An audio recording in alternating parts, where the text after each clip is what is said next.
That was really good, actually. So those, I just bought those the other day, and they were green, but they're already starting to turn color, so that's pretty cool.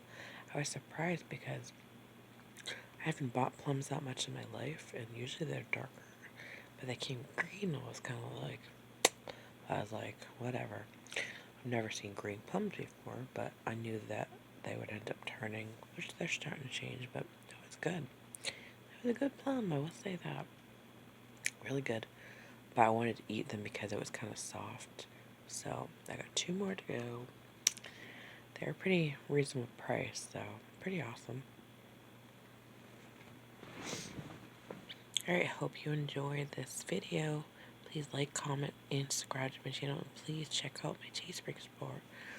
Please check out my Teespring store. I'm going to have dinosaur plushies coming soon. You can see my videos underneath my